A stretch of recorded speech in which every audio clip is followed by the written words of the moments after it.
All right, so let's go ahead then. I'll make sure to. I think I already did. Yeah, I sent you the essays on your Facebook, if you want to ever check those out, because he's got them on Islam and Catholicism as his main things, plus some slight like New Testament Well, criticism. I don't get into disputes between Christians. I don't like the Catholic Protestant debate. I don't agree with it in that Mhm. sense.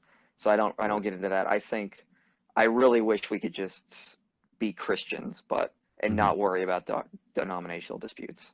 Right, but I mean, even still, I would say that some of the stuff still is interesting to look at because mostly what he goes into is like, um, because while there are some couple things where he asks the question if whether or not they're Christians, it's more so along the lines of like checking the historical examination of the Eucharistic theology, Mm-hmm.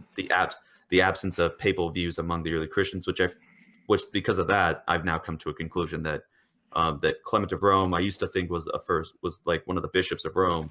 Now, based on what I've seen in the other church documents, that he wasn't a bishop, but rather that he was the secretary that wrote on the behalf of Rome. So there's a lot of stuff that I managed to learn that he cites his sources. So that's at least one thing instead of the people that are like, oh, I just say this, believe what I say because I'm Richard Dawkins, all that kind of stuff. And like for example, the issue over salvation between Catholic and Protestants. There was a great book written by Ronald Tassili and Peter Kreeft, one's a Catholic, one's a Protestant, and it's called the Handbook of Christian Apologetics. And one of the things they note in it is Catholics and Protestants are just speaking different language when it comes to salvation. So Hmm. when a Catholic talks about salvation, they're talking about regeneration, justification, and sanctification. When a Protestant talks about salvation, they're talking about the beginning part, the regeneration part, the justification part, the beginning part.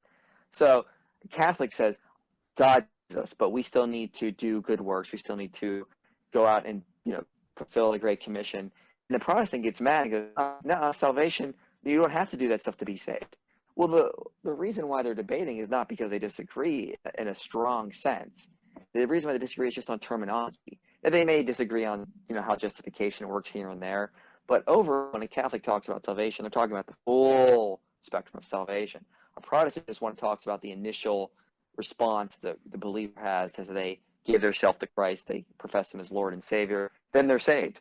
But to the Catholic, salvation is the whole process, including sanctification. So Well, I think a lot of the terms, well, as especially in regards to this, we're using. well, as the Protestant, I do want to correct on that. There are only some, like I would say, like the way where you kind of describe it would be like you have the independent fundamentalist Baptists, your Stephen Andersons and your Jack Smacks that want to Well, say that.